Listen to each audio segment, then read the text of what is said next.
This is a bag that is a combination of the ruck that I used to have when I was in Korea, my assault pack, and a bunch of other things that I have put together that I just had to pile in. I had to pile it into here. So I thought that you might like it if we, I don't know, I thought it might be cool to, what do you think? I have to sort it anyway, as far as survival gear goes and so forth, so, I figured you might like it. So the first thing at the top of my bag is this Camelbak.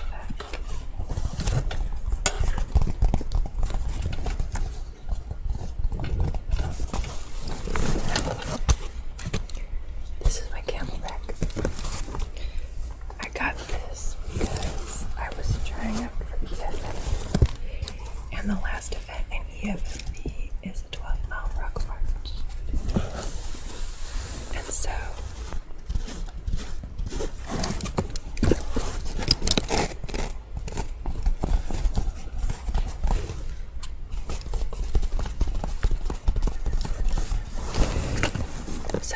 I started to need this.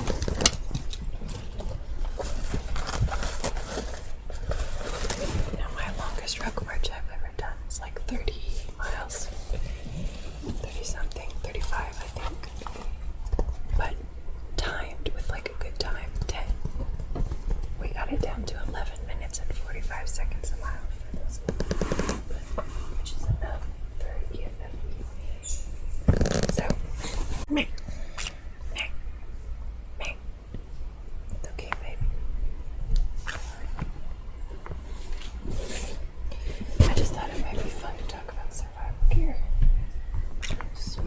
I'd like to consolidate into organizable bags because it's not good if you cut yourself and can't find any of your first aid gear because it's buried under a mess. So, we're consolidating. It was kind of cool. Wait. ASMR sounds. Good. Good sounds. Good sounds. Your hair is always quite lovely. This is the rest of my Camelbak. It says Hydrator die, which is a very, I guess, true statement. I don't know if you can see that right there, where it says that. Hydrate or die. So, if you've never seen a Camelbak before, you have to put, if you've never seen a Camelbak before, water goes in here and it's this bag and it goes in that thing that I just showed you, this little backpack. So it goes in this little backpack part. So it goes inside there. And then it goes on your back. I'll show you. And I found that a Camelbak is useful to carry things also. And you want to put it in that way down so that gravity keeps the liquid down there for you. So it's easy for you. You can clean them with chlorine and water. It's the best way to clean them so they don't get moldy out there. Because it's not nice if they get moldy. So this goes on your back, and then this you can loop over your shoulder, and you can drink. So I like that. And then you can tuck this in here. And this is the actual brand that I use, obviously. What's in here? Oh, my ID. Well, that's where my old ID was. I lost my driver's license a while ago. Oh, cool. There's an earring in there, too. That's what's in my bag. May I touch your face? There we go. You're looking good. You want to look at that?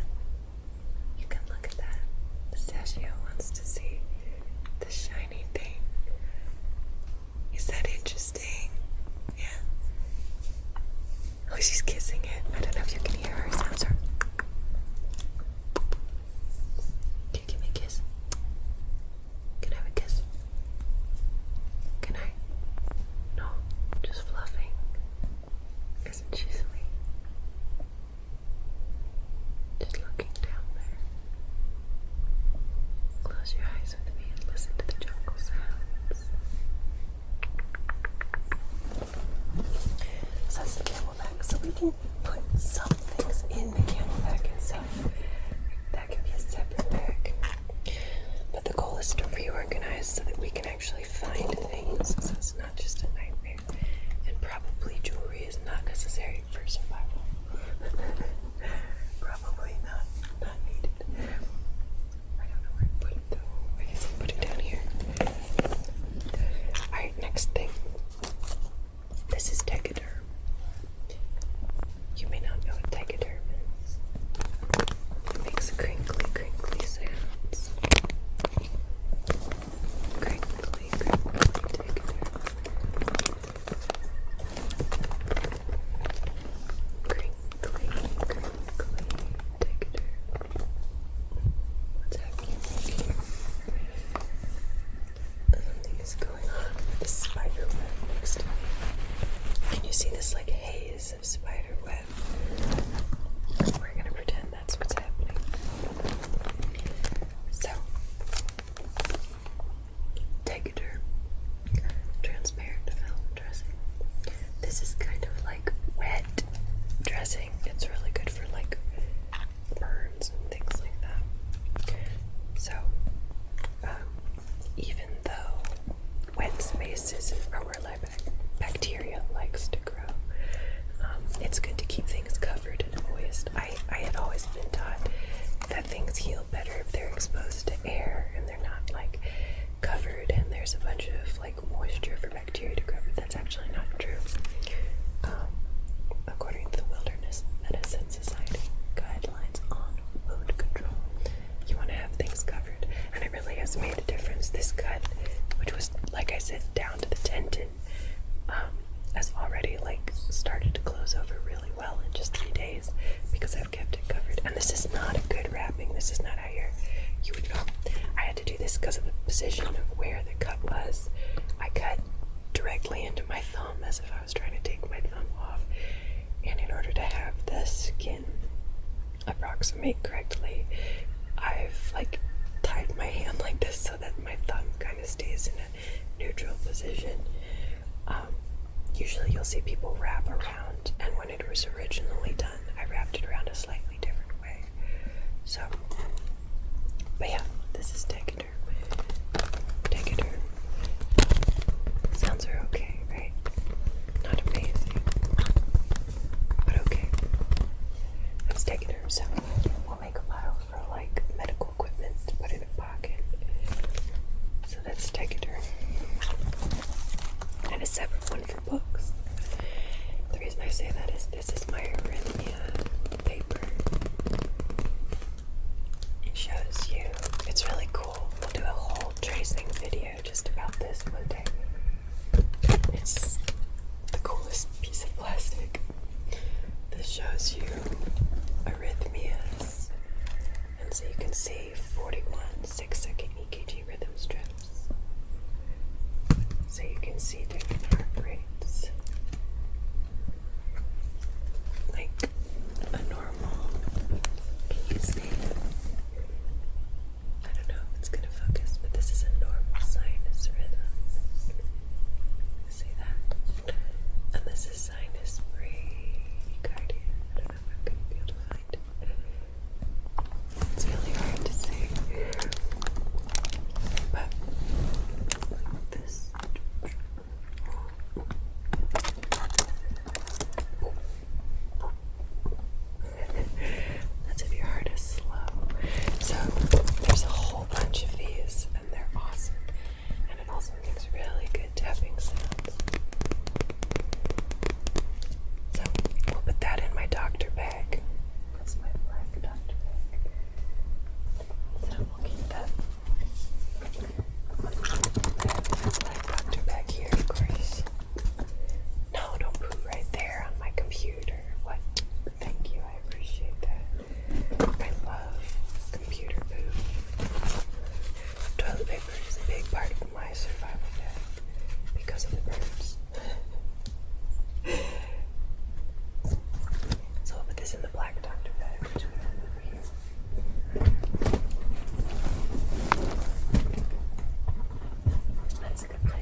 survival gear. But very nice because it's hot. This fan is Chinese writing on it, but I think I actually got it in Korea. Or I think my father got it for me in Korea. Ooh, those are good taps, isn't it? Aren't they? You want me to fan you? Fan you.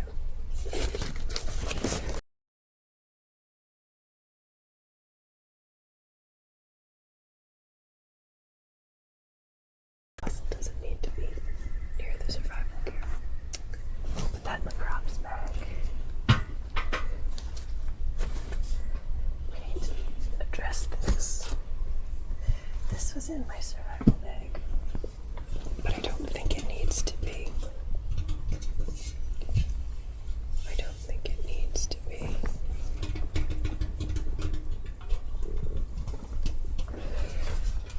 This looks exactly like and is the same model of dinner pan as Steve MRE's. What is his name? Steve 1963. I think he has the same one.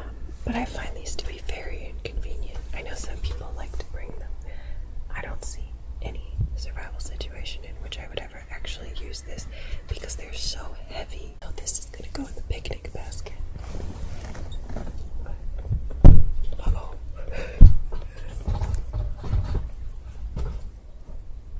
I did it. There we go. That's so. Now this is cool. This is very cool.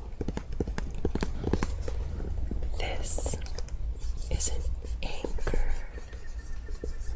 Do you know what this is?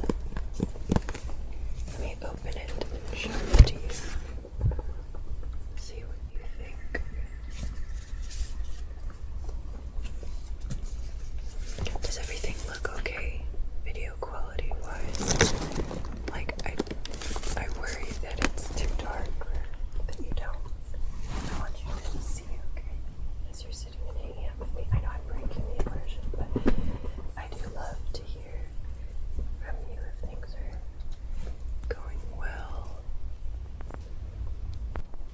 I do. Yes. Did you Google it? Is that how you know that it's a solar charger? It is a solar charger. It's really nice paper.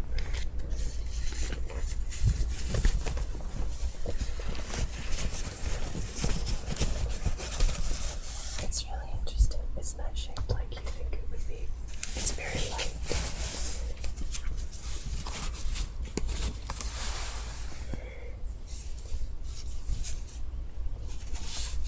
It's got its own case, and it is a solar power port, or a power port solar.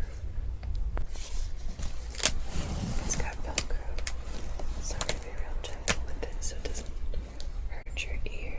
There we go. It's really weird. These are the solar panels. It's got 3 solar panels. Okay, close back up, please.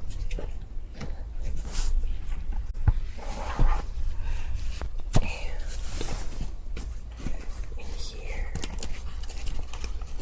is where the solar board is. Charging board is.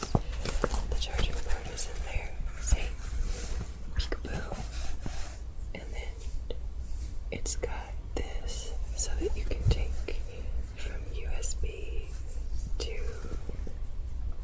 this kind. I don't know what this kind is, but it's the kind that I don't have. Mine goes to USB anyway. Most of my devices do. So this is obviously for charging like a phone. Something small. A lot of energy to charge something so small. But it's pretty cool. So this obviously has to stay with the survival gear.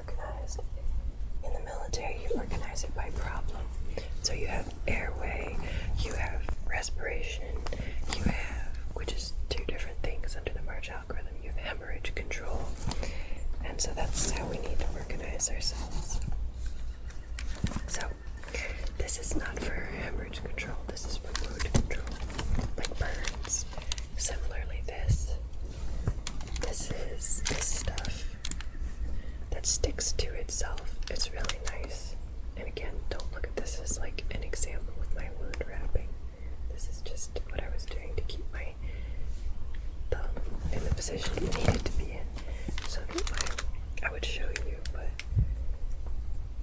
I don't know if you want to see. Anyway, it's not as cool as it was when it was like down. You could see the tendon. But I gotta stretch it out every now and then, because what you don't want, oh shoot, it's gonna open up again. What you don't want is for it to heal too tight, right? And then, so I want to make sure that it's in the right position where it's open enough, but it's closed enough that the tissue stays closed. It would have been good to throw in a stitch, but I don't have any more suture. So anyway, so that's what this is. This is latex free. This is more like outer bandage, right? This is not. So we'll put that in that category. We also have this. I like these. This is a small, they call it a travel medic. I went on a crazy shopping spree in the PX a couple years ago and bought a bunch of survival stuff. That's my kind of shopping spree. I went on a shopping spree and I bought Che Guevara's Guerrilla Warfare, Martin Luther King Leadership, a bunch of other books, and a bunch of survival gear. That's how I shopping spree. So this contains upset stomach medication. They have Diamode for anti-diarrhea and Dietane. Those are both brands that I haven't used. I only use the I usually use the Paramide. So antacid as well. I don't know what kind of antacid they use. Let's see.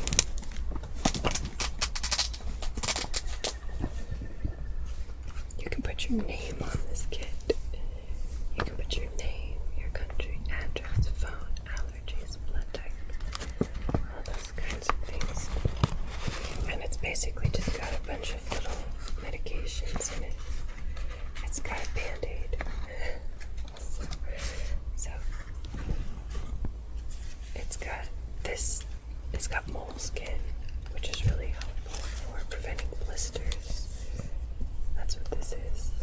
This is for blister prevention. And then it's got all these little things. This is Alkalac calcium carbonate. That's the antacid they're talking about. They have a bunch of those. That's a bunch of over-the-counter things. So that's in one pocket. And then in the other pocket, they have more things for blisters, like Band-Aids and things like that. So that's kind of nice. I like this little thing. So this I used to keep in my pocket. I haven't had to use it. They have little things for cleaning, so you can be hygienic. So let's see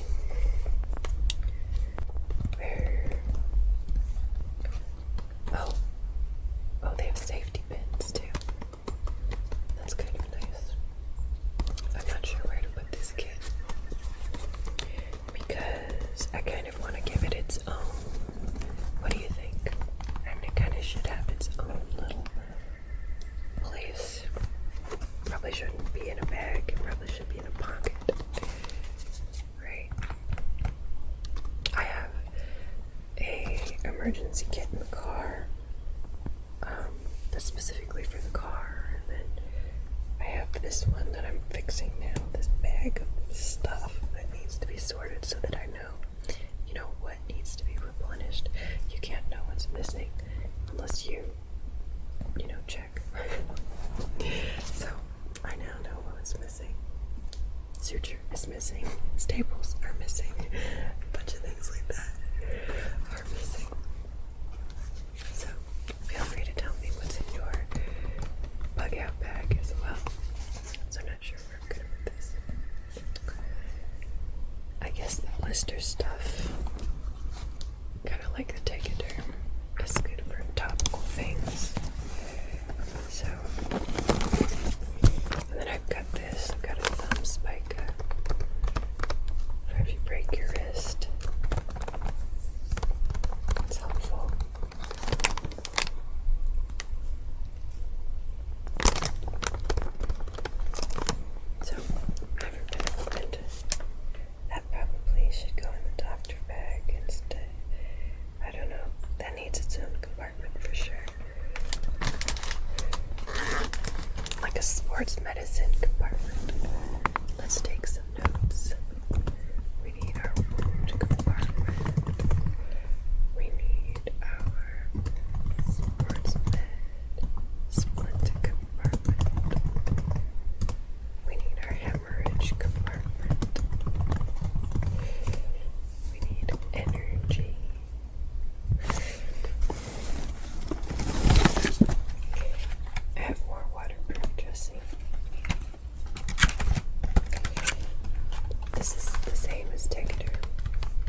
So, tampons are actually not just a feminine hygiene issue, but can help prevent bleeding. So, if you're in a bad area and you have a long, thin bullet wound that's like on a tract, you can stick a tampon in it for real, because they're essentially like, they're not sterile, but they're clean, right? So you can use that to close up wounds in a bind. So I always try to have tampons in everything I do. Now, ideally, obviously in the military they give us better stuff than tampons, but tampons are still very, very helpful for a number of purposes.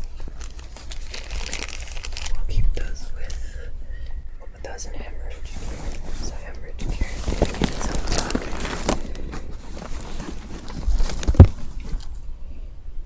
CoQ10 does not need its own topic. I think what we'll do is we'll make the main compartment have medications in it. This will be the hemorrhage compartment here. Oh, there's a USB drive in it. I wonder what's on it. I'll have to look at that later. So this will be our hemorrhage compartment. Let's go in that.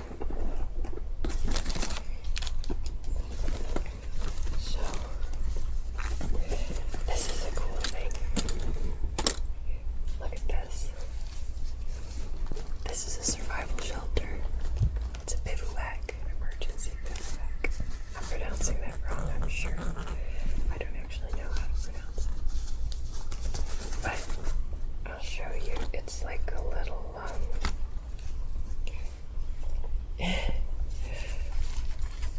I don't want to unroll it because it'd be a pain to roll back up. But it's this bright orange plastic, like a tarp, that's been rolled all up. So, shelter. We'll put that in the outside pocket. Shelter gets its own.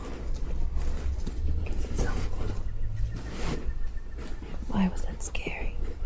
Was the back of that scary all of a sudden? Why? It shouldn't be scary. A pen, always good to have, but it doesn't necessarily need a place right now. Some airplane pretzels that have been crushed. I laugh, but it is good to have a nutrition pocket. It is. We'll put the pen in this pocket. We'll do like navigation. We'll have a navigation pocket. This is also, this is some turmeric chai tea. I'm going to take this out of the survival bag and consume it. Wow. That needs to go there. I'm going to have some green tea now. If you're ever, why don't you want to go out? Don't be a baby about tampons, okay? It's just cloth that you use to stop bleeding. That's all. That's what it's used for. We will see what else is in this pocket. This is the coin that I got after I was hospitalized for the first time.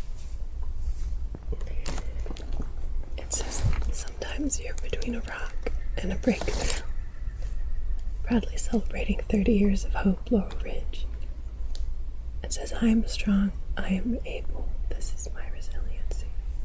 Mission Resiliency, San Antonio, Texas. That was after my first time. I was hospitalized for 30 days. And that was the coin I got at the end.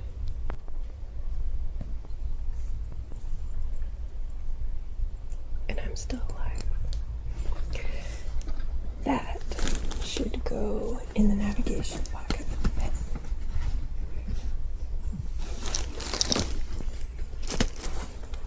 Another one of these, more sports medicine type stuff. Hey, Step up. This is an emergency poncho. Emergency poncho. See that? These can be used to make little shelter also, just like the rest of the bivouac camp. So we'll put it in the same pocket as that. Oh, I don't think it's gonna fit.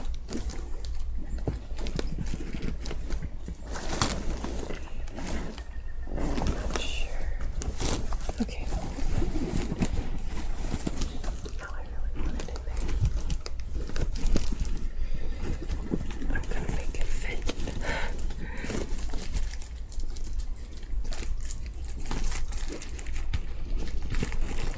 What are you doing inside my bag?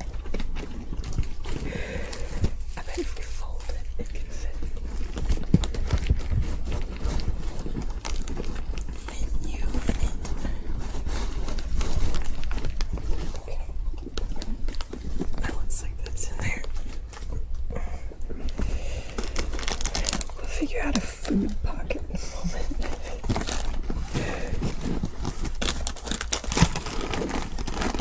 So the other problem, the other reason I'm clearing out this bag is because it has so many vitamins. There's another time when I went on a supplement shopping binge. That was like 10 years ago. Ah, this is useful. Do you know what this is for? This is for cutting the clothes off of a trauma victim so that you can tend to their wounds. But if you're in a survival situation in the middle of nowhere, you don't want to be breaking people's clothes. That's the difference between like, okay, I'm about to take somebody up into the hospital and I'm in, like in an EMT or something. They're going to cut, and get somebody trauma naked, right? And you're going to take clothes off quickly if you need to control hemorrhage, right? So if you have to, you have to. But if you are in like a survival exposure situation, it's good to consider not destroying people's clothes if you can. Obviously better to be without clothes than dead. So this, we're going to put in the hemorrhage section. And of course scissors are good for a lot of other things. This is more tape. This one is green, which is why you can't see it. Now for circumcisions, you use a motor or something. What are you doing? Did you find something there? She's in the bag. Messing with it. That's not sanitary, baby girl.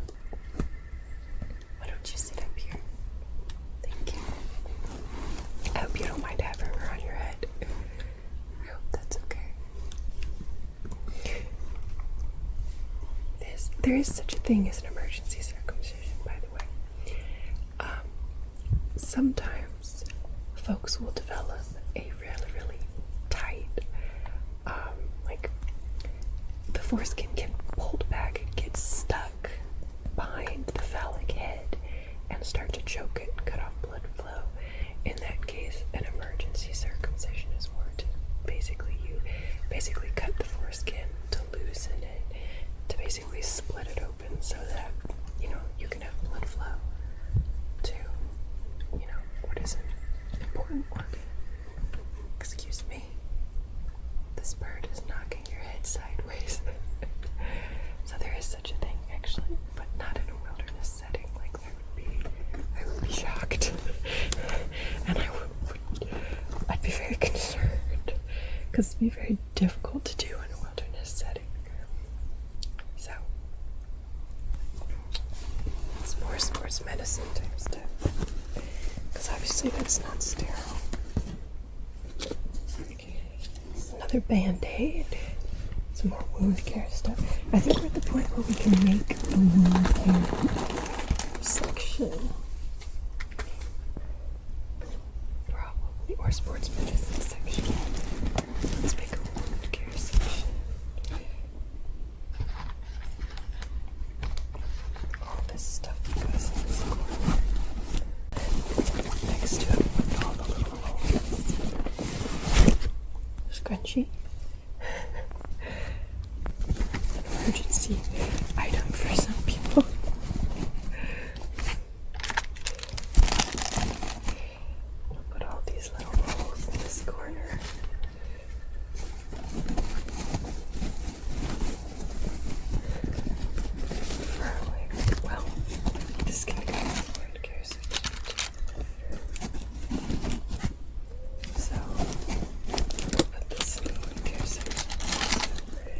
What are you doing in there? Don't be in there. This is interesting. This is useful for tinder. This is toilet paper. This is military issue toilet paper. This is what they issue in the MRE bag. Oh no, now I took it out of the thing. Now I can't get back in the thing.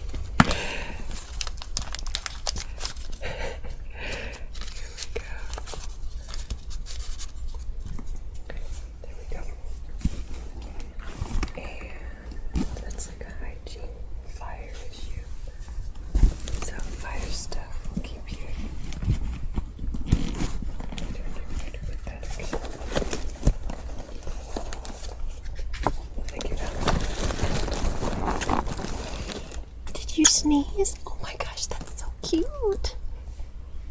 You're sneezing. A sneezing creature. A business card. Always important for emergency situations. So that even as you die, they know that you're good at making stuff. This is an emergency thermal blanket. I think we're going to do the shelter stuff needs its own. We'll put it with fire. We'll have fire and shelter stuff together, maybe. Because I have a lot of shelter stuff. Ah, this is its own first aid kit. I used to divide. Yeah, I'll keep this separate because it's a good separate first aid kit. I'll put this stuff. I want to take that out of there. These are also good for heat. These are also good for cooking. Here, I'll bring it closer so you can see. These are MRE heaters. This is some of the funniest military writing you'll ever see. They tell you all these things, and then at the end, this thing is a rock or something. It actually says rock or something. The directions say to fill this up, you want to put water, because when you put water, this will suddenly start to heat up, and then you can put your food pack next to it, and then it'll heat up your food. But it's just really funny that it says leaning against a rock or something. So, these are really useful for hyperthermia. Hypothermia, not hyperthermia. Make you warm. We are going to have a shelter because it's too big. So we can move these things. Well, it's good to have the poncho outside though. So you don't have to go into the bag for this stuff. It'd also be good to have like emergency stuff right on the outside. I'll keep the bivouac on the outside. I'll check. Stay on the outside also. Especially after I did so much work to get it to fit. Because if it's raining, I'm probably going to need both, right? It'd be nice not to get all my stuff wet inside. So, obviously, this is not a good bag for survival situations. But I had to turn in my assault pack to CIF since I'm leaving the military. And so, the other stuff is like, I have a backpack and so forth. And my backpack has a storage strap, so that's no good. This.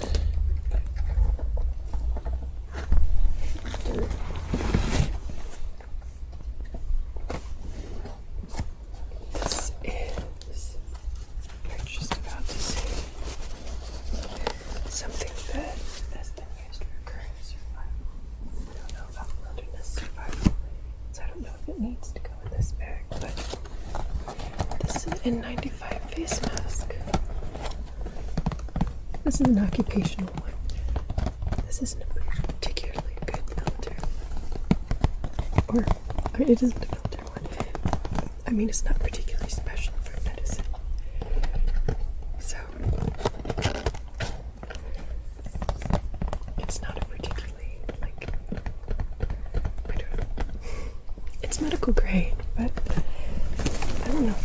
be in this bag.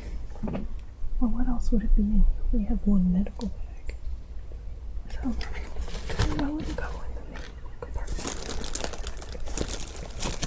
These are interesting. I bet you can't guess what these are. My father-in-law gave me these for Christmas one year.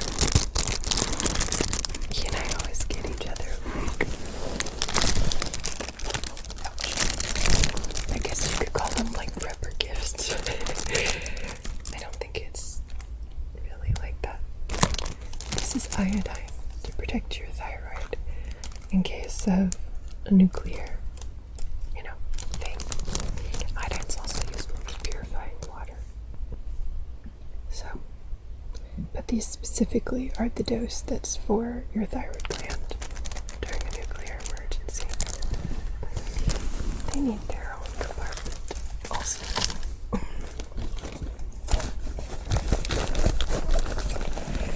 Let's look at some of this little stuff. This is for navigation.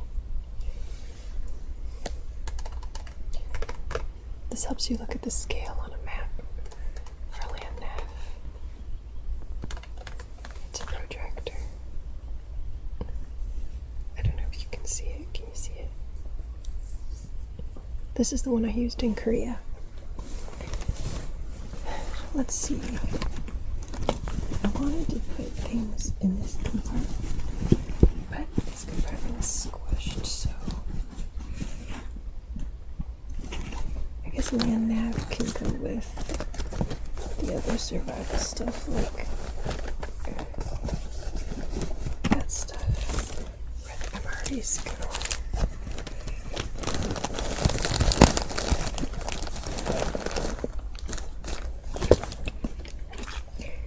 This is Scorpion brand face paint for being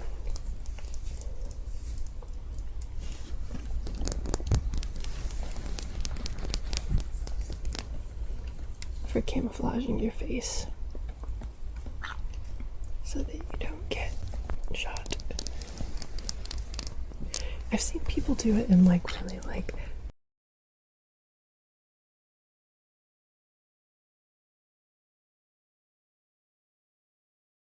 the prettier it is, the more obvious it is that there's a human there. So anyway, there's that scorpion. I don't know where to put that. I'll put it with the pen. I could put it under hemorrhage control because not getting shot is a good way to prevent hemorrhage, but I'm not going to do that. That's too thinky-y. It's too complex for my brain. This is another thing I got in the military. I was surprised that this was a real one. I thought this was a test one, but it looks like this is a real one. This is a chemical agent detector.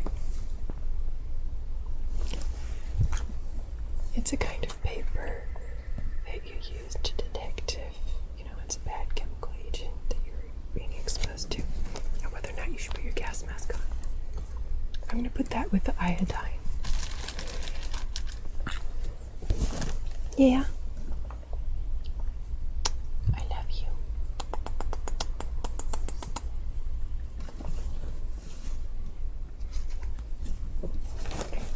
This will go here with the fire materials.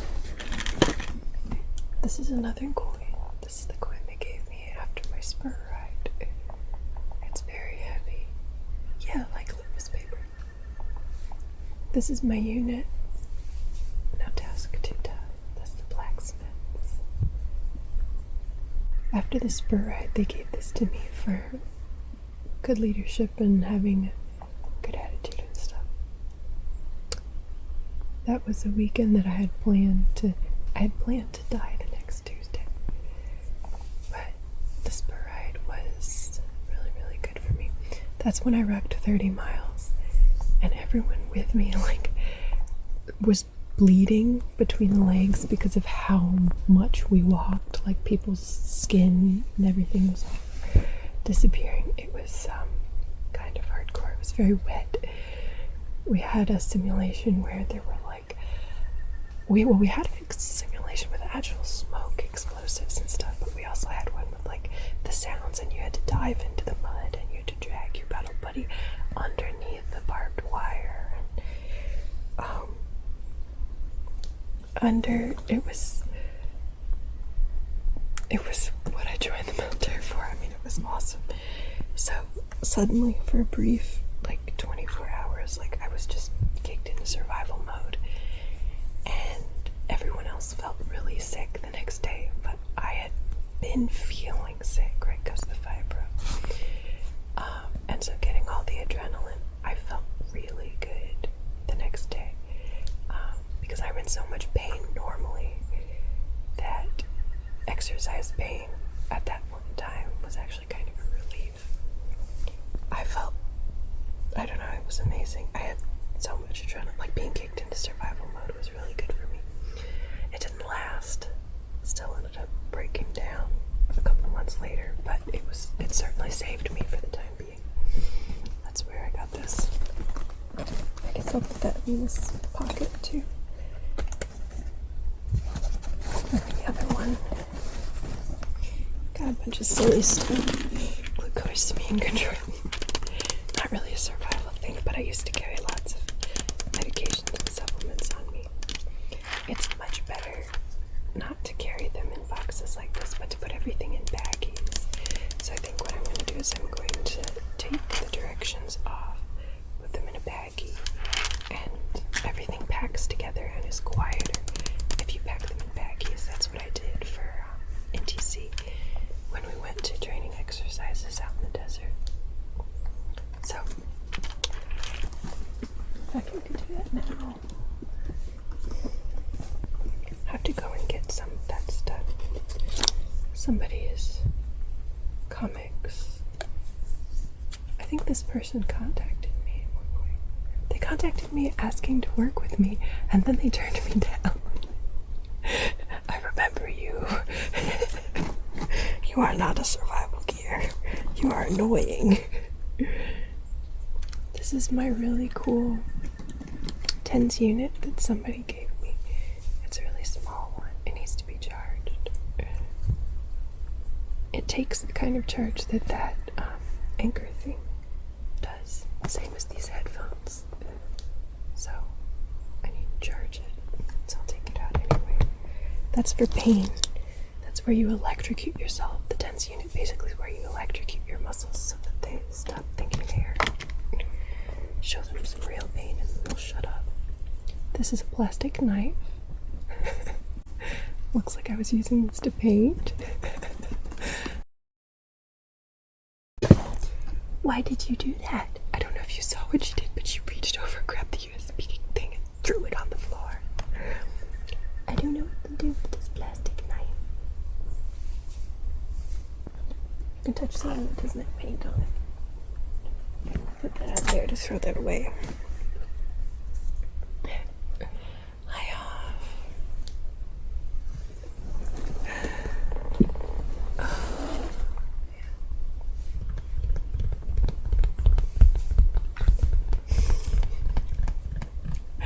I like that. It is survival gear. It's fire starter.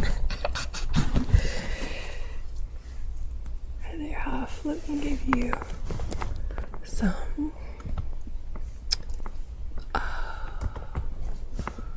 Oh, it's your bedtime. It's your bedtime. Let's continue. So,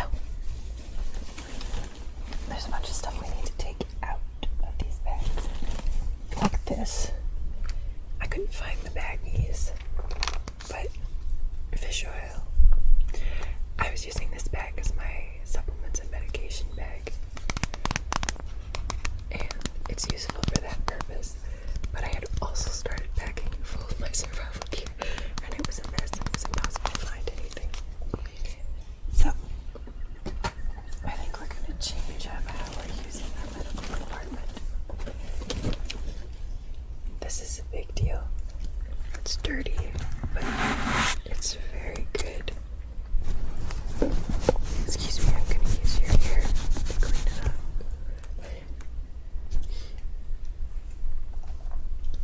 is the 2015 Handbook of Emergency Cardiovascular Care. You can see it's kind of see-through. This has these little tabs in it, so you can see what to do, like for cardiac arrest and present pregnancy if you can't remember. I mean, ideally you would be able to remember, but when you're scared in emergency, it's good to be able to pull this out of your pocket and just go for it, because sometimes it's scary. Somebody's life depends on you. So,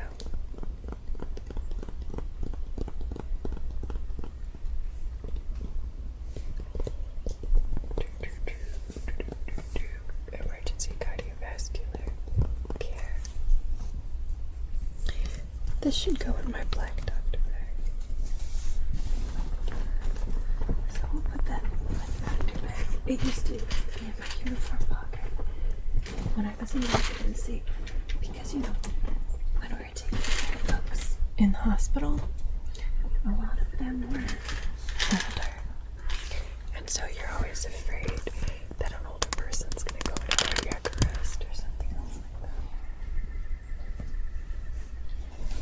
Alright, what else do we have? Turmeric. The thing I was published on in a peer-reviewed journal when I was in medical school, residency, was I compiled a review of a bunch of papers demonstrating that turmeric can, in some circumstances, be as effective as things like naproxen or ibuprofen for pain from osteoarthritis, which kind of, makes you want to use it, right? Because it has less side effects and says eventually cause bleeding, like GI bleeding, if you take too much pain medication. So,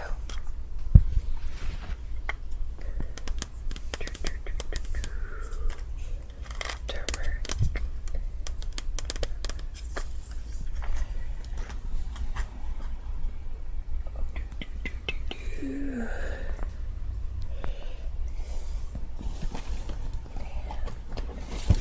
Here is another cool little survival bag. I really like this one. I like this one by Soul a lot better than the one by Travel Medicine, because it's got a fishing kit in it. It's got a compass. It's got tinder for a fire. It's got a light. Well, not a light, a mirror for signaling your SOS. Do you know what the International Morse code for SOS is? I never remember the order, but it doesn't matter as long as you repeat it. But 3 short dots, 3 long dots, 3 short dots, and you just repeat that over and over again. So 3 long dots, 3 short dots, 3 long dots, 3 short dots.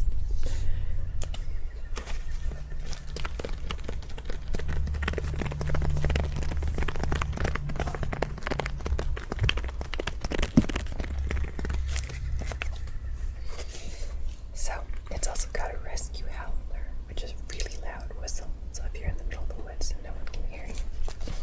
It's got some other stuff too. It's really cool. It's also got an actual poncho for outdoor survival. So this I'm gonna put in my Camelbak, because remember how I said I wanted to pack my Camelbak so it could be a separate, it's a survival thing.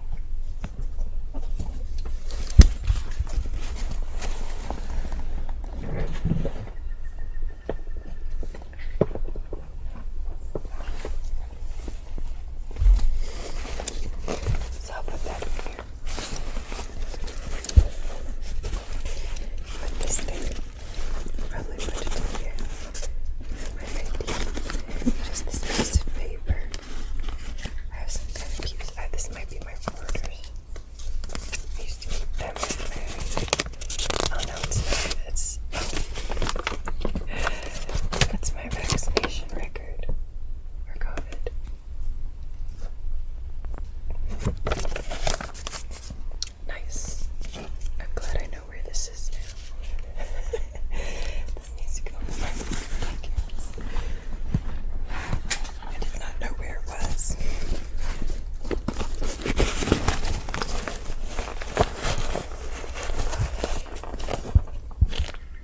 So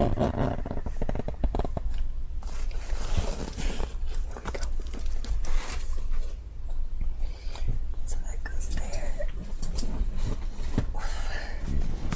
Wow, my back really is killing me. How's your back? I hope yours is okay. Alright, next thing.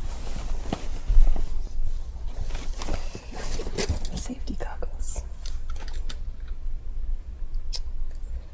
Oh, I'm sorry, it's not doing great. These are from when I was in robotics club in high school. Oh, I'm sorry. It's no fun to hurt your back working out. When you're trying to squat more than you're supposed to. Or bench more than you were supposed to. Oh, my head has grown since high school. It's uncomfortable. We can clean it off a little bit.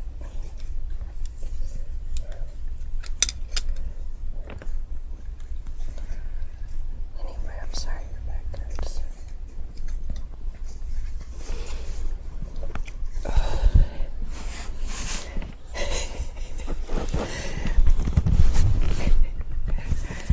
I'm sorry all of your backs hurt, whether from carrying teams or not.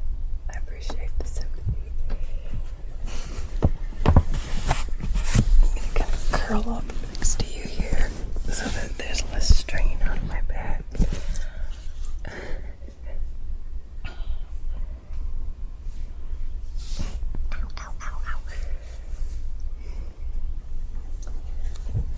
Sounds like you are maybe need to talk to an expert about form.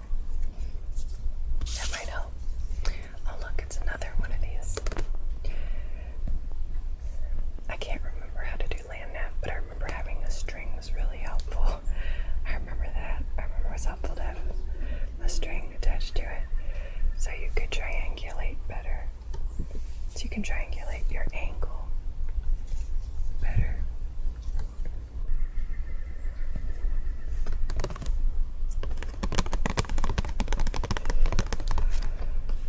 So we will put that one in the other bag since we already have one in this bag. And check this out. Some of you are too young to know what this is.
thingies are. There. Should be somewhere. We can take a look. What's wrong with your ear specifically? What do you have going on?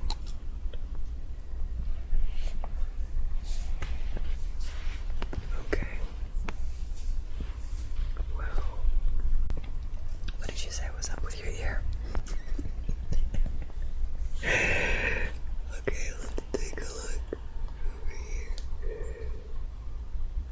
Let's see. Okay. Alright.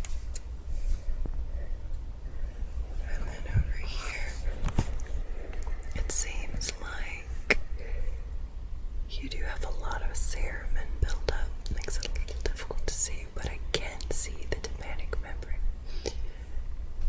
It doesn't have any bulging, and it is clear, and there don't appear to be any holes or anything else like that. You do have a little bit of erythema, scaly erythema in the ear canal on this side.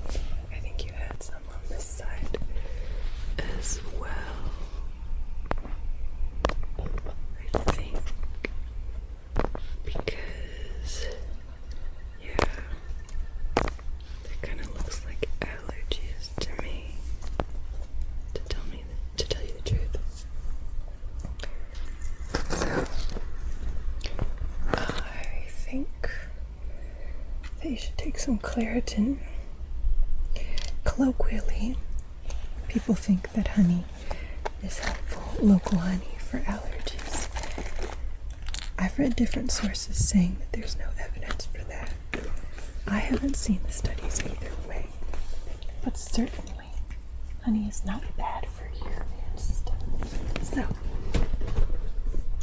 you are welcome to try that in addition to maybe some Claritin, right? I could write you for some prescription strength Claritin. There you go. Right. So, this is a heating pad I got in Korea. Very useful. I'm going to put it here in the heating section. And this is diclofenac for arthritis pain. This used to, when I was a pharmacy technician many years ago before I went to medical school, this used to be very hard to get. I'm actually going to put some on right now on my back. Would you like some? I can put some on you. This used to be prescription only, but now it's you can get it over the counter. The highest strength is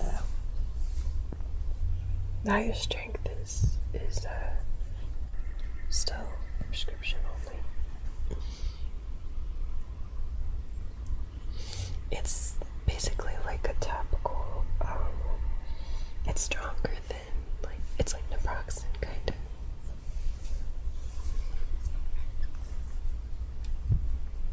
of.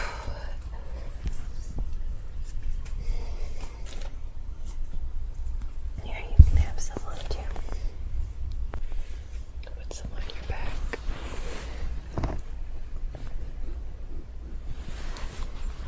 Okay.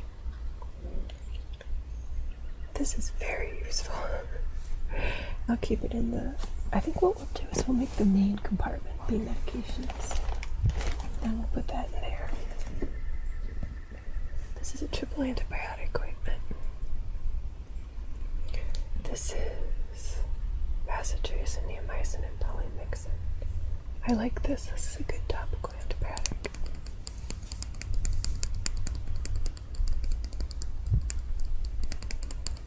It's very tingling. Do you get better tingles when you're more tired? I do. Or it's easier to tingle when I'm almost in pain, for whatever reason. This is my travel card when I was in Korea. You tap this on the train, metro.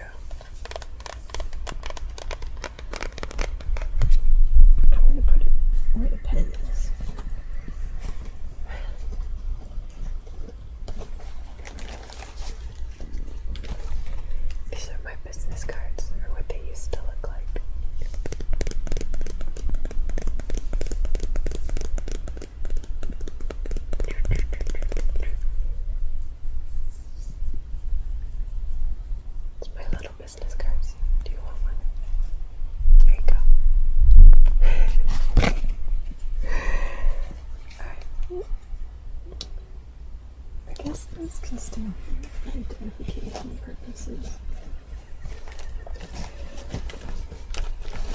This is another survivor. This is kind of cool. These are beans. You can sprout them. There's lentils. There's garbanzo beans. There's peas. So you can grow them if you're in a bad situation.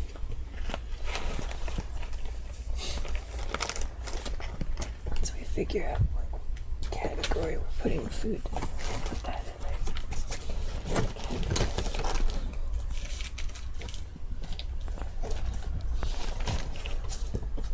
This is another useful medication.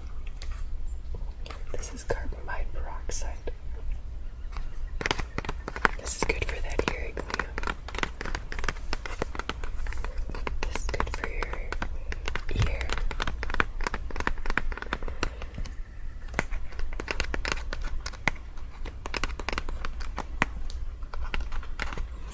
You use it to get earwax out.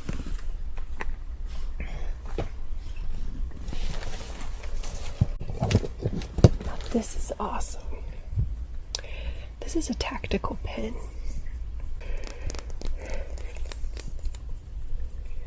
This is a pen, but it's got this glass breaking tip so that if you're stuck in a car that is crashed or that is falling underwater, you can, and the glass will break.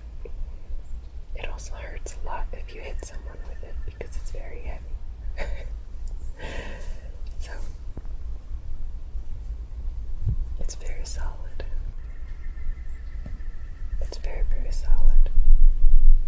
It's very cool. I'm going to put it in my Camelbak.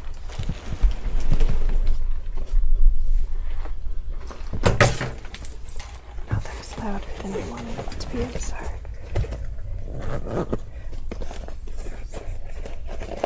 That way my Camelbak has like the most emergent stuff in it.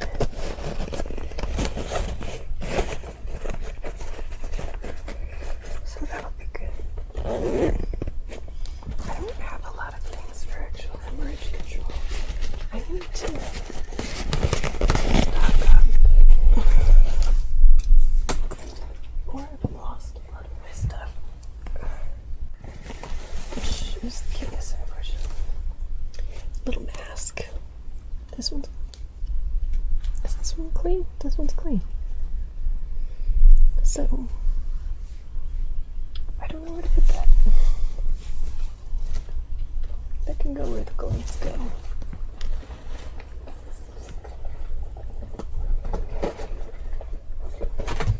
That and the mask go together.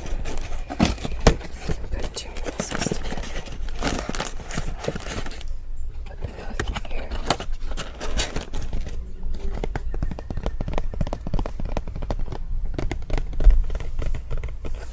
Don't you dare fall out. I see you. I will beat your family. I don't know why I'm being so violent towards these inanimate objects today. Well, I do know why, and it's because I'm in pain. But I don't know that that's an excuse. And you can collect pee with this.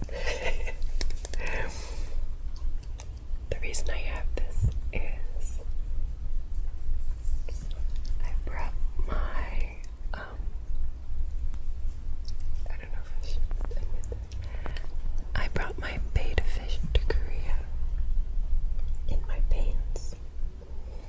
And when we were going through customs, the Korean custom agent had me take her out of the water bottle that was in my pants and put her in this little thing so that it was, this was coming back to the US, so that it was, because they have a rule on the liquid limit, so they made me put her in something that fits the liquid limit, and then they let me bring her.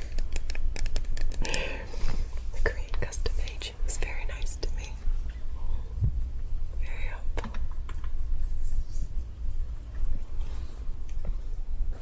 But I don't know that this needs to be in here. We'll put that in here. We'll put that in my props bag. Oh, here's another one of these. Another heater.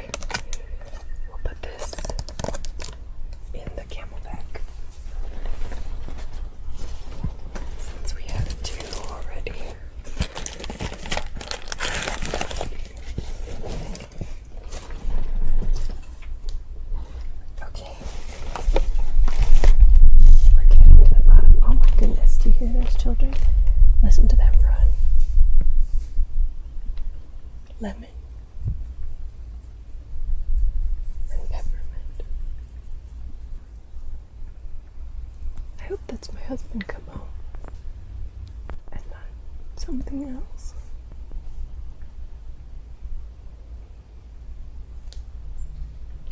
I hope that's my husband.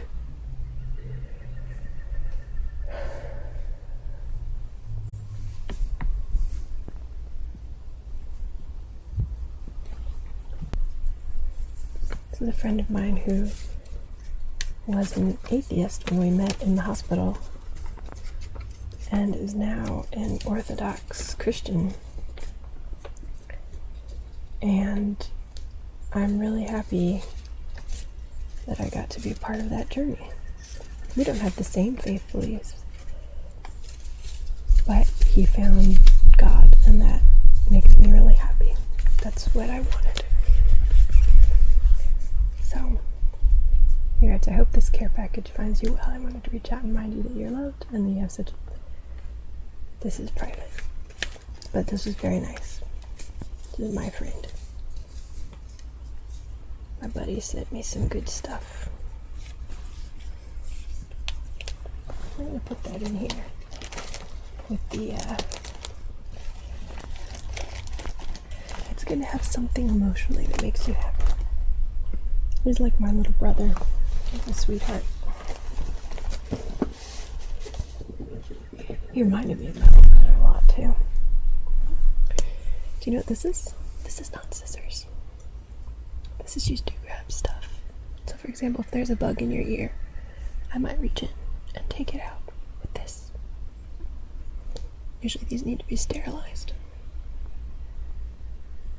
But your ear isn't very sterile, so if your ear's big enough, I would get stuff out with this.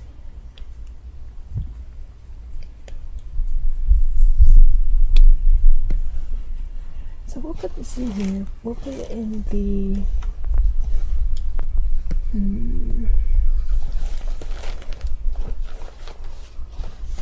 Put it in the wound section, maybe. Here's another one. This one's longer. Put them here.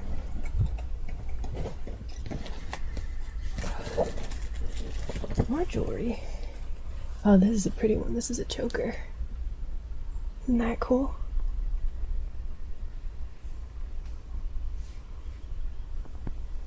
I really like chokers.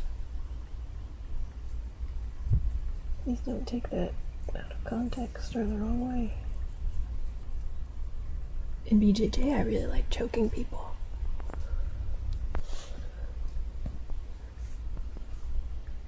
Oh, Rough Hex is here now again. I think you guys have a chance. It's just...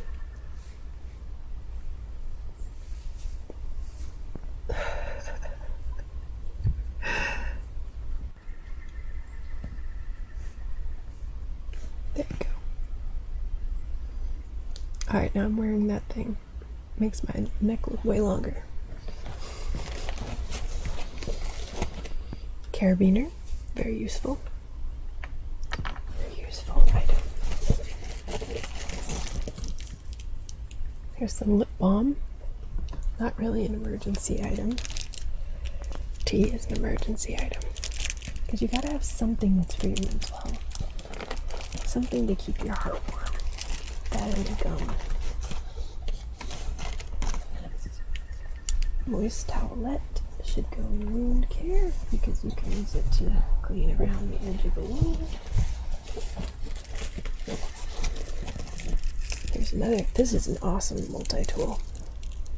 So this is a can opener. This is a beer opener. This is a thing to break your window. This is a carabiner. And it's got some other uses that I can't exactly remember. But this is a cool piece of metal. Very cool thing. I appreciate you. Bruno Slovaki. Thank you. So there's this.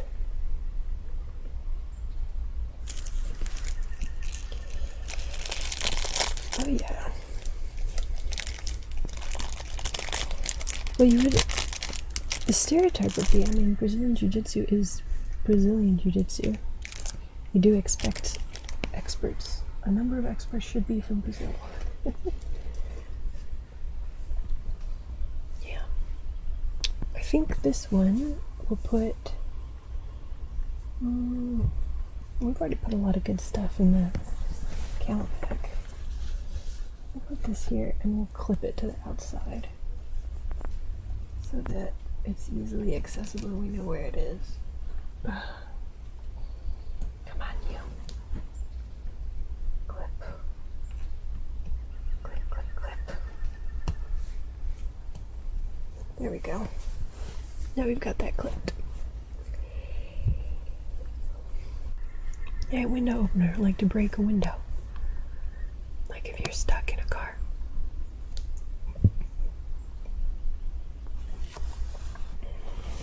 You're trapped. Oh, here's more peppermint oil. Ah, and here's the watch. This is the stopwatch that I got specifically for EFMB. I never got to use it. Never got to use it because I failed EFMB. That was such a bummer, and it was so unfair. But I screwed myself over. So I sabotaged myself. I studied so hard, but I got in a not good lane, and I let my emotions take the best of me when I was doing the PT test. I started to give up, and then I didn't pass. So that sucked. I passed the PT test, but you have to max in order to, and I didn't max. So, because he kept counting, this is a corneal lens essay. This goes to my, this is a piece to my eye stuff.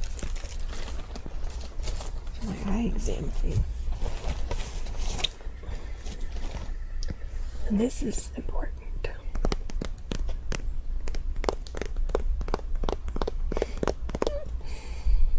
That's so stupid. I got out of the hospital after writing all these, and I thought maybe that I could convince my coworkers to go easy on me if I had like a little sign out on the days that were suicidal days.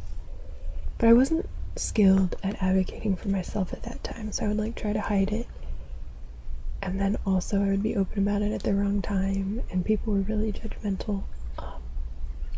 I didn't trust them, and so I missed. It didn't work out. They talked about me a lot behind my back. I wasn't able to control the narrative. And it was ridiculous to think that, like, in that kind of setting, they were going to care if I was feeling like dying. That was ridiculous to think. Of course, they weren't going to care. They're doctors, and doctors don't care.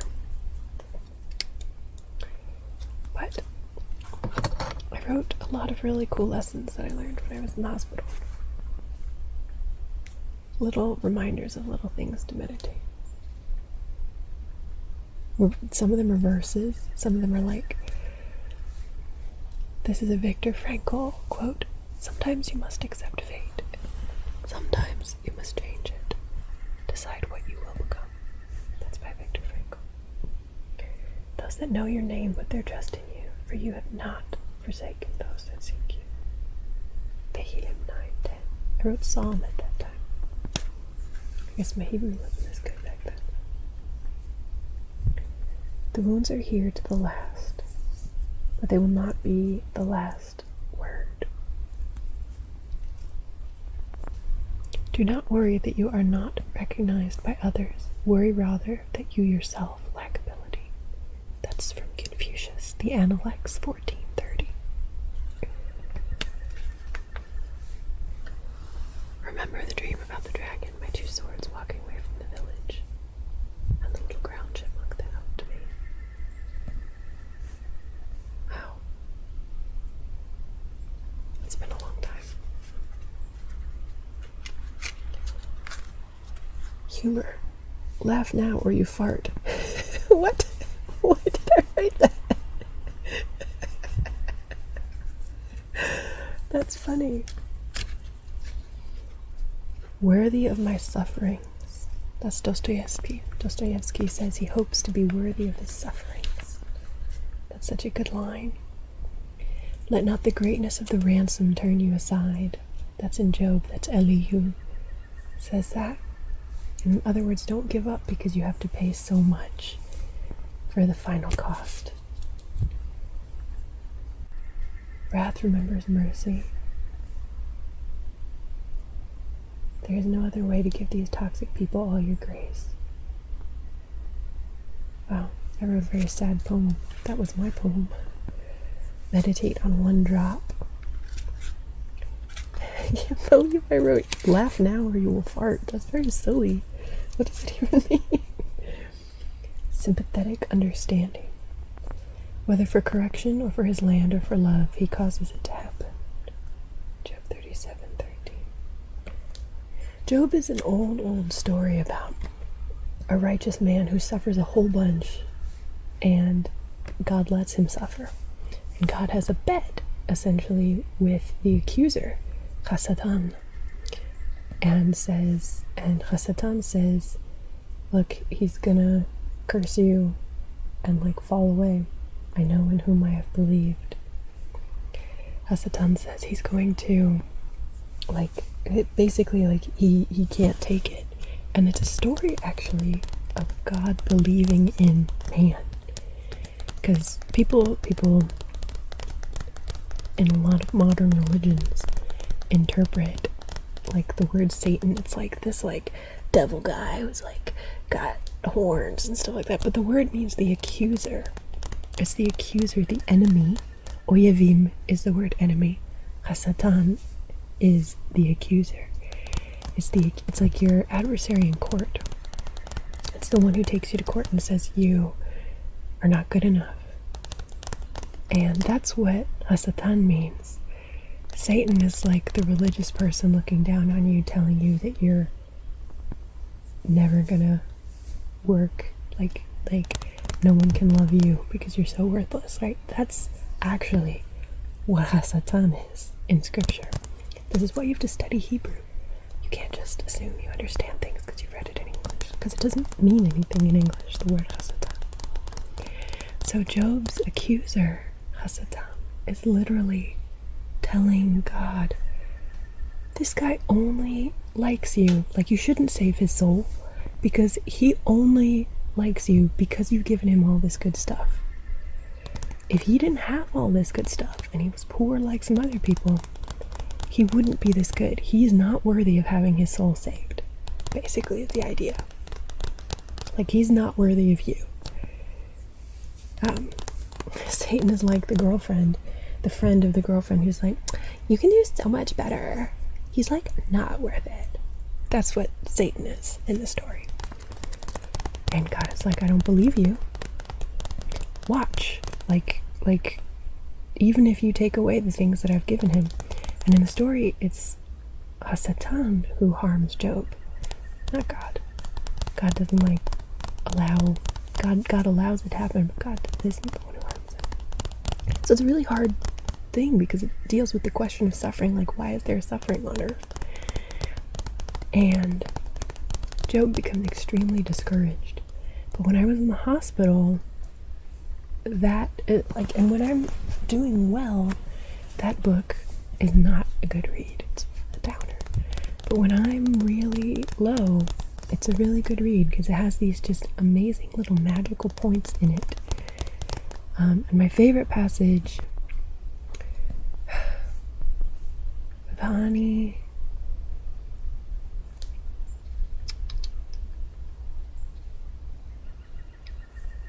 I'm mixing it up. In the Hebrew, it's I know that my Goali Chai. In the English, it's I know my Goali Chai. Goali is your like kinsman redeemer. The one we don't have a really word. Redeemer doesn't mean anything in English, but it's the person who buys you back when you have nothing and you have to sell yourself into slavery because you are starving. The Goali is the person who comes and redeems you, buys you back, buys your land back, puts you back where you belong, right? We don't have a concept of that, right? Human trafficking victims have a concept of that, like having to sell themselves into slavery because they're starving. But most of us don't have that concept. We don't understand. But it's like, I know that the one who's gonna buy me back lives. Like, and Job says that in his like darkest moment when everything is down. His friends are telling him, you must have sinned and that's why God is letting this stuff happen to you. When it's like, that's not the case. It's not because he sinned. It's actually the opposite. It's because God believes in him. That this stuff is happening to him. So it's really unfair. He has these religious friends that come around him and they're like, you must have sinned. And they argue with him for chapters in long poetry about like how much a sinner he must secretly be. And it's like, you must have gotten your wealth by defrauding people. And they're like, just really, like God knew your secret evil and that's why this bad stuff has happened to you. And he's like, you're terrible comforters, he tells them. And he gets angry and he quotes poetry back at them about how worthless they are because they're not helpful. he tells, he's, yeah. And in the end, he asks, he says, he asks and he doesn't know why. He's not happy with God. He's like, God, why are you allowing this? And he gets upset, but he never curses God, he never leaves God, and he says, in the end, I know my Gwali lives, I know, and one day, and it's one day alafar alakun, which is like, it can be translated either one day I will walk upon the dust, or he will walk upon the dust. The implication is on the dust of the grave, like, we will be risen out of this. So it's like beautiful and powerful and prophetic. Hebrew's beautiful in that way because one sentence can mean many things. And that's why it's no good in English. And that's why I wish I knew even more Hebrew. So, he I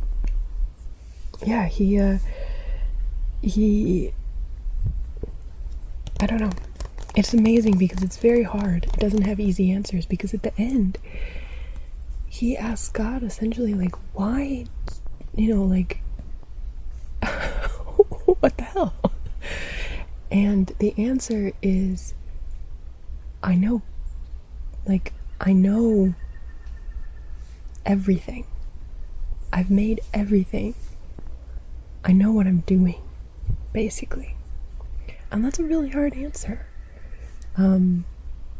It's very, very difficult to answer the, basically no answer, which is realistic. That's why I like that book, because sometimes we don't get answers. Sometimes it's somebody else knows better, or it's because he believes in you, which are very hard reasons to go through terrible, terrible suffering. So it's just a very comforting and real book for people, because it would be such an easy answer if the answer is, oh, if you do bad is why you're suffering. Well, that's not the answer. The answer is good things happen to bad people because there's more going on, bad things happen to good people because there's something else going on that we don't see. So, and that we are believed in. So, it's fascinating. Anyway, so when I was in the hospital, a lot of the passages that I wrote down for myself were from Job. Ren. This is a word from Confucianism. Ren. He who loves the way is better than he who knows it. Better than both is he who finds joy in it. That's from Taoism. That's from the Tao Te Ching. Yeah. Whether for correction or for his land or for love, he causes it to happen. That's basically the answer to suffering. Like, sometimes it's for correction, sometimes it's for the land, it's not even for you, right? Because our existence is not too great for the environment, right? Whether for correction or for his land or for love, he causes it to happen. Job 37:13. Yin from the earth, flow the yang to heaven, let the pain and human suffering flow up to the God who can handle it. And that's me mixing Taoism and Job.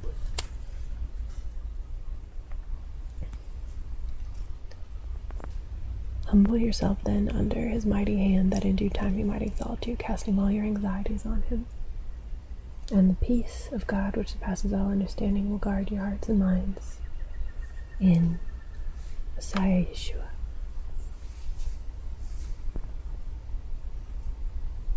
Praise be to the Lord who daily bears your burdens, Jen. Your God is a God who saves. Paraphrased from Psalm 68, 19 through 20. I guess that was one I kept for myself, with my name in it. So, this was part of my survival kit after I came out of the hospital. I'm amazed that the cards are still in such good shape, because they have been through a lot. Radical acceptance. It already happened. And that's scientific, right? That's from DBT, from dialectical behavioral therapy. So, this is basically who I am. It's this Taoist scientist, philosopher person who is so in need of the Most High. So hungry for the Most High. Well, we're almost done. Let me put this all away.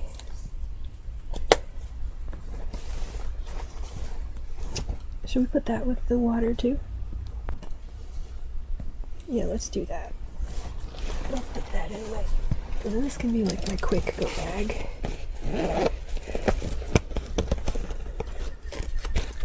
With the tactical pen. And I don't know if it's going to fit in here though.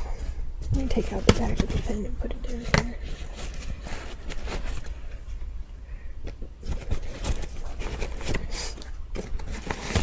This can hang on this, so this doesn't have to be inside here. So we'll do that. We'll hang that on there, then also I know where it is. We'll put this in here. We'll put a tactical pen in here too. Hey there, Bouncinator. That's always good to see you.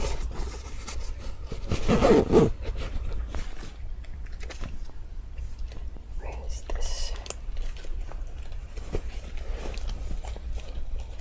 Right.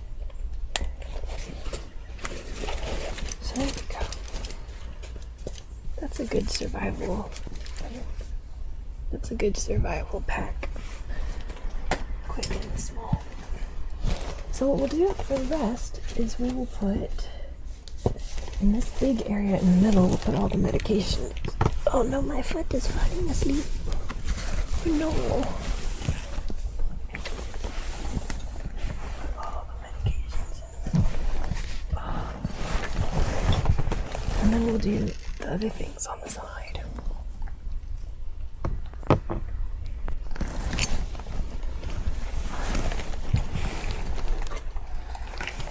So we'll put the face masks in the middle of our survival pack, along with the gloves. That makes this a good medical bag.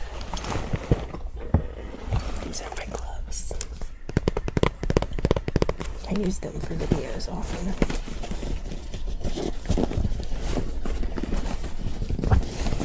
There's the gloves in there. Oh. There's carabiner again. It's another carabiner. Iodized salt. I don't know what to do with the salt. More business cards. Okay, so I think what we'll do... Ooh, why is this open? This is CoQ10 and I don't know why it's open. It's probably expired. I don't know. Nope, still good. So I'll take one.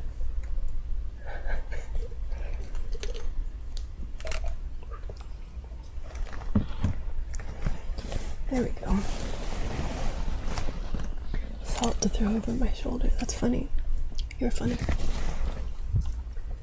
Alright, we'll put all the medications in the middle and we'll put the that is cute. We'll just kind of clip this on here. Give this bag some character. It's a little tree. from somebody's indie comic. Okay. So I put all these medications here. I think that's going to be better. And the Band-Aids go here and wound here. Oh, more Band-Aids. Now I know where the Band-Aids are. Now we are organized. Isn't that lovely?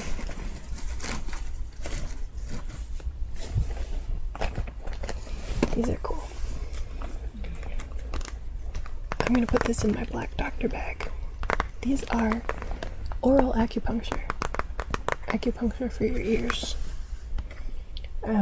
Technically called battlefield acupuncture. It's one of the kinds, it's the only kind of acupuncture I'm certified in. But it's pretty cool. I need a review. It's been a while. I'll show it to you. Sometime in a video we'll do a battlefield acupuncture video. This is valacyclovir. This is good for killing viruses like herpes.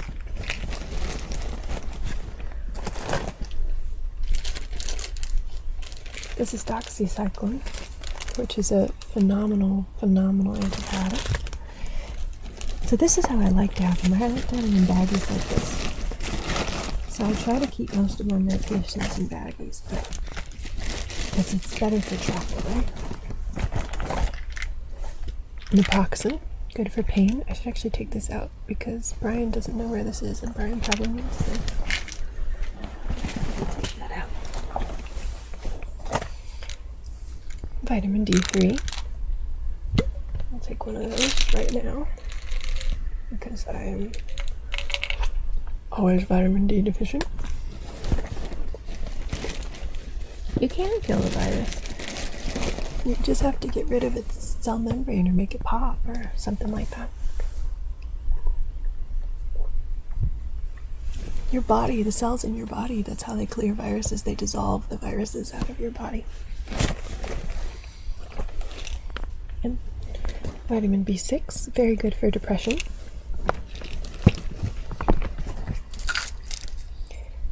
Ginkgo biloba is very dangerous. This is this can make your blood really thin. So this is one to be careful with. They sell a lot of over-the-counter supplements that can kill you. Melatonin for sleep.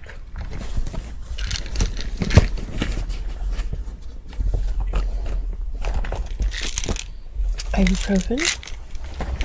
Take that out. Right, that's what that is. This is loperamide. This is the antidiarrheal that I'm used to. Since we're putting most of the medications in here, I think I'm gonna find the small. I'm gonna take this and I'm gonna put this in my other bag also.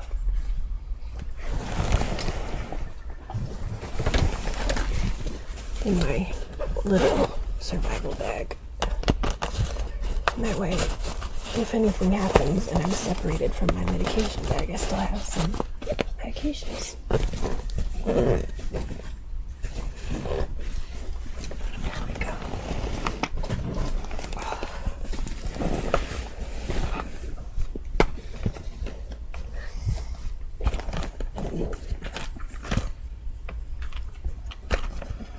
I think we are overly pedantic with how we define life. I will say that. One of the reasons people say viruses aren't alive is because they can't reproduce on their own. But what does that make a person who's sterile?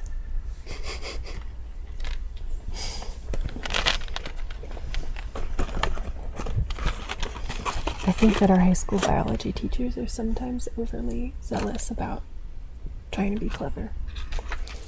This is Benadryl. Benadryl is so useful for a lot of things, even headaches and sleep. In the UK you have a different brand, but diphenhydramine, same thing. More ginkgo biloba. I don't know why I got so much ginkgo that I'm never gonna use. It's dangerous, it's a blood thinner. What is this? Oh, this is more diphenhydramine. I use this when Brian has severe migraines to try to put him to sleep so he can get some relief, and also so I don't have to feel sad because he's awake and in pain. Try to get him to sleep it off. This is Loratadine, I think. It's hard to read because it's so tiny.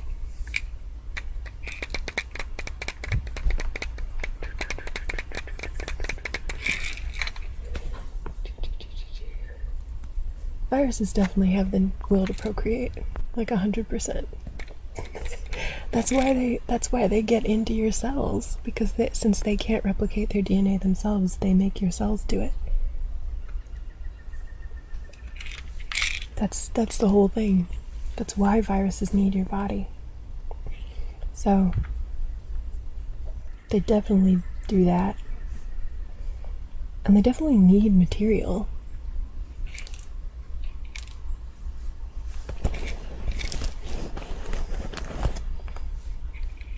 Like, they need to have things.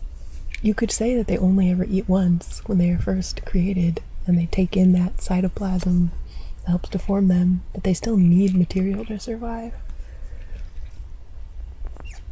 But they definitely procreate, just not with each other. And a lot of one-celled, singular-celled organisms don't procreate with each other. And they're alive. An amoeba doesn't procreate with other amoebas. There are bacteria that can protrude a phallus into another bacteria and exchange DNA. It's not the same as like a mammal would do or a eukaryote might do, but there are prokaryotes that will share genetic material to help the population grow stronger. But in general, bacteria, they reproduce asexually. This is body lotion with milk and honey. This is Loratadine.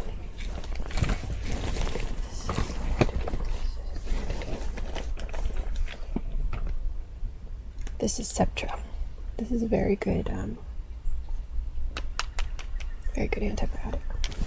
The general thing that we're all taught in high school is that viruses are not alive, according to the 5 definitions of life. But I think that the 5 definitions of life that we're given are kind of bullshit. That's my personal opinion.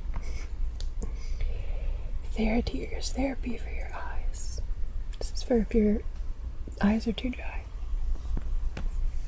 So, but the correct answer on your high school biology test is that they're not alive. Yes. I think that definition of life is rather shallow. That's my opinion. But I don't know if I would say, because I think some viruses are more alive than some people. As far as I'm gonna get too philosophical and too mean there. These are oral rehydration salts, and they are leaking. These are very dangerous. You can kill a person with these. You have to make sure to dissolve it in a whole liter of water. These are very serious. These are good for emergencies. Very, very good for emergencies. So, we will put them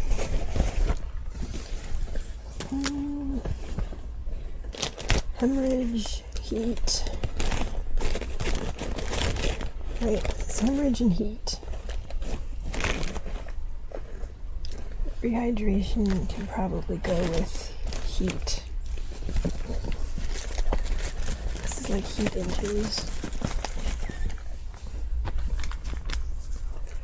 And salt will go with that too.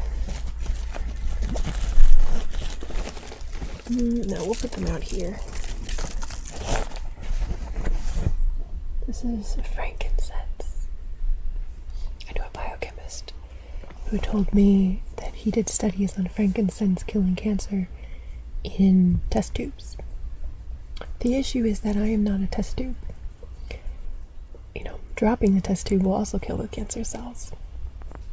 So be careful when you read claims about essential oils curing diseases or stuff like that, because a lot of the studies, it's like, what it proves is what it proves. It proves that frankincense can kill cancer cells in a test tube. I can also drop the test tube. Gravity also kills cancer cells in a test tube. But if you drop a person, that won't make their cancer go away. Right? I'm being facetious, but you know what I mean, right? That said, I think there's some fascinating potential for researching things like frankincense and other things and seeing, you know, if there's better ways to do what we're doing. So I think I'm going to put the chemical testing paper, the oral rehydration salts, this MRE pack. I think I'm going to put this MRE pack in the...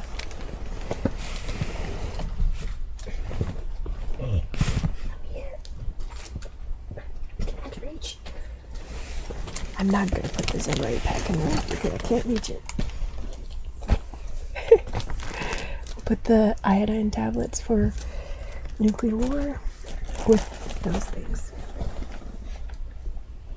Let's take a look at this small, this is like a pocket survival situation. We have, what are these? More diphenhydramine. Oh my goodness, I'm like crazy about Benadryl.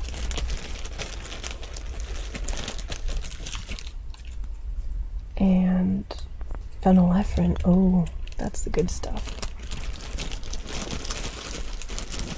For if you're stuffed up. Cetaphrine, which is ibuprofen. It's another brand, I think a European brand. So you have another space blanket in here. And we have this.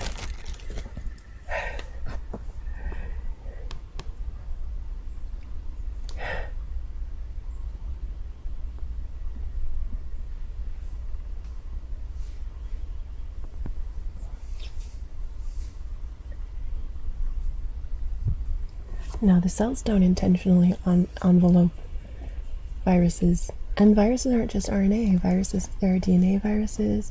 There are viruses that have like a reversal process that are fascinating. HIV is one of those.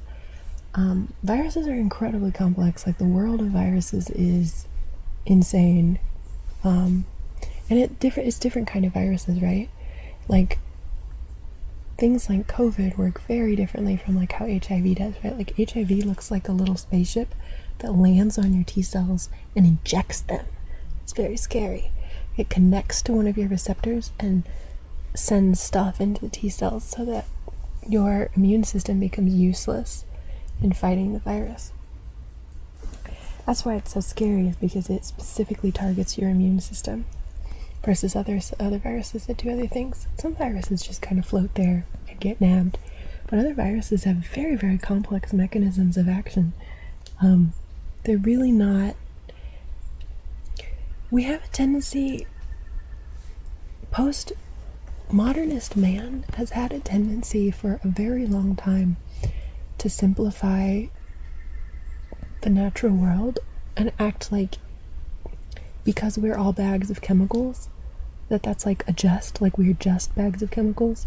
It's like, even a virus is not just a bag of chemicals. Like, being a bag of chemicals is an amazing and complex thing. It is. Every emotion you ever feel is chemicals. Every thought you've ever had is chemicals. And that doesn't make it less.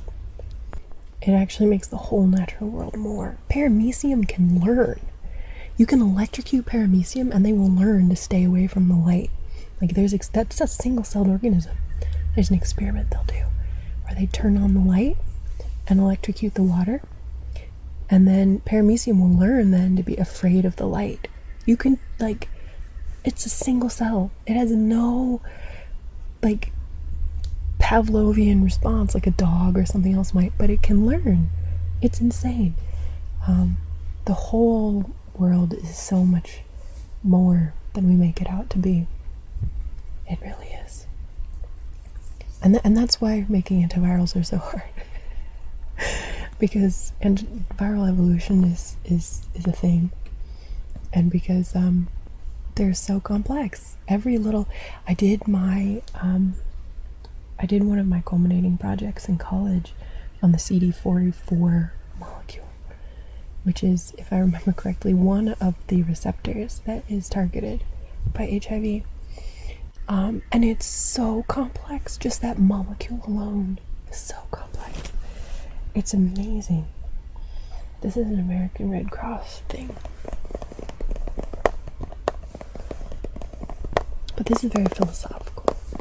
Again, the correct answer on your life science, 8th grade biology test is going to be that they do not fulfill the several principles of life. But I would take a hard look at philosophical stuff like that, like the principles of life. Because some of them, when applied in certain ways, are actually kind of messed up, like a little bit ethnocentric. Just because something is a clump of cells does not mean that it does not have meaning, because you are just a clump of cells. Just like age doesn't have meaning. The younger something is doesn't mean the less of a consciousness it might have. It just may not be conscious of its consciousness, right? Like a paramecium can learn. But I believe there's much more to the world than we let on. This little snippy, snappy thing is not very helpful. I don't know if I like it. This is more eye drops. I don't know why I have so many eye drops. So I guess these are all the little medications that came in this Red Cross snappy.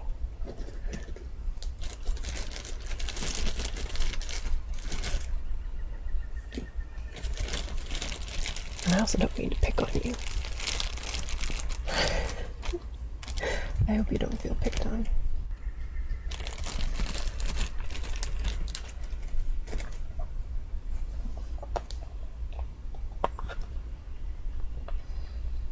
Latex. So this is more, I think, moleskin, so we'll put that here so we know where that is. And we'll put this heat blanket here. And these medications can go, because there's not a lot of them. I'll go here. I don't want Craft to feel picked on with my arguing. I don't want you to feel called out.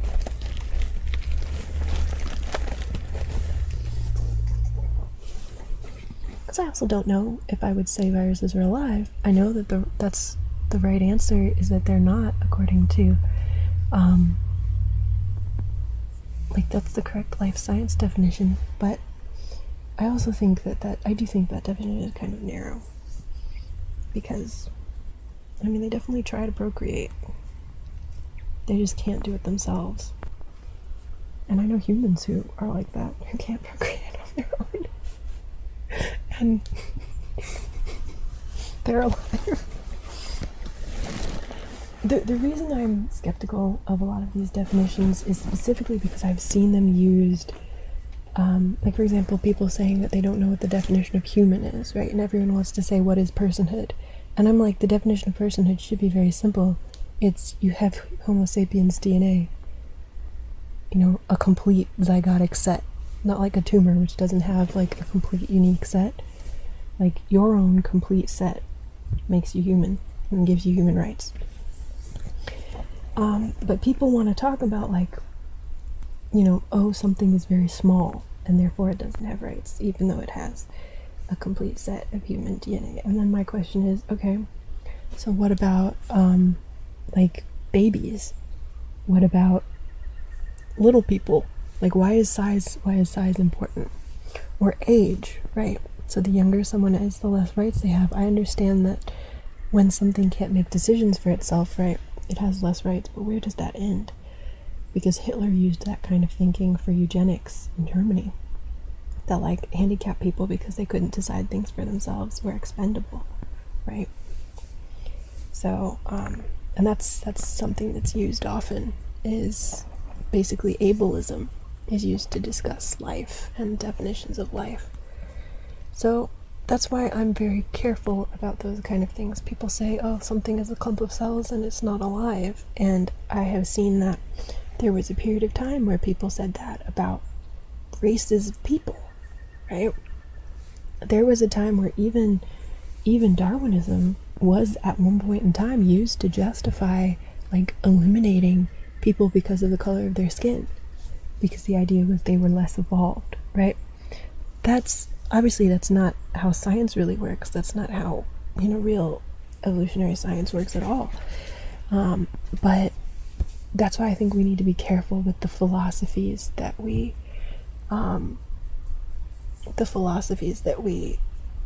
think about, because I'm not talking about viruses right now. I think Unigoto knows what I'm talking about, but I'm talking about a particular multicellular kind of human that many people don't want to give rights to. So that's what I'm gonna say about that. I'm not gonna say too much about it because it's complicated from the point of view of myself as a women's health physician. I've seen some really crappy stuff and I understand things with women's health.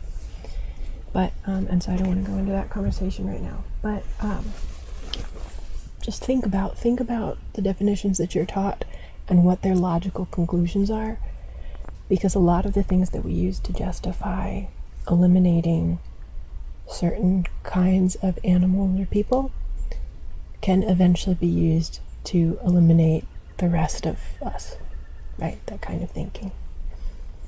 So, because the idea was at one point, right? Because again, if you make Homo sapiens DNA completely zygotic, like a complete individualized zygotic set of Homo sapiens DNA gives you human rights, if you say that, then you can't discriminate by race, you can't discriminate by gender, you can't discriminate by age, you can't discriminate by ableism, right? Like that protects everybody, that definition. And a lot of definitions for personhood end up eliminating some people at some point. People start getting cut off. So yeah. But it's tough because everyone's rights are always in conflicting with each other. So it's hard. Sometimes one person's rights will hurt somebody else. Sometimes somebody's rights or life puts someone else's life in danger. So that makes it complicated. But that's why I'm not trying to give rights to viruses. But I am saying that the way we see the world and our understanding of cellular mechanisms definitely alters our understanding of each other. You know, like if you see people as just chemicals, you're gonna want to treat other people worse because they're just chemicals. But if you see chemicals as something that is valuable and special and important, you will treat the whole world better.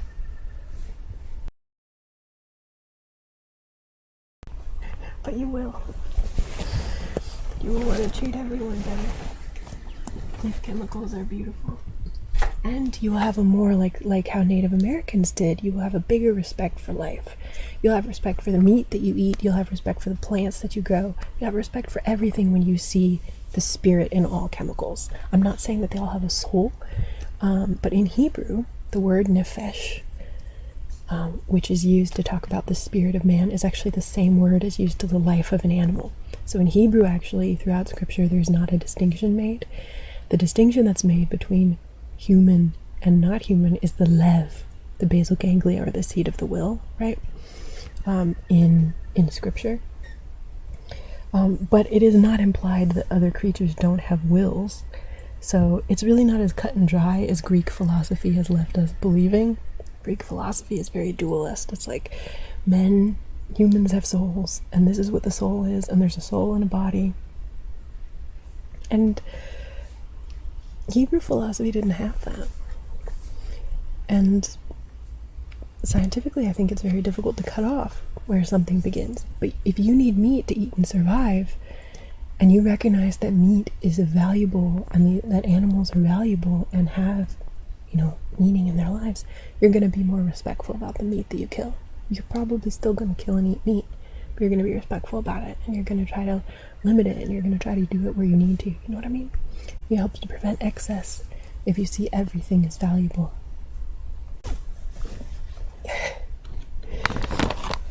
I do believe that we have a bunch of electric programming that's all up here and all through our spines and all wound up in our gut, and that is probably what people mean when they're talking about the soul. That's probably what they mean. I'm not even really saying something about the soul. I'm not really saying something about whether or not viruses are alive. What I'm saying is question everything and see value in everything. And if you can do that, I think you'll live your life in a very special way. That's all I'm trying to say.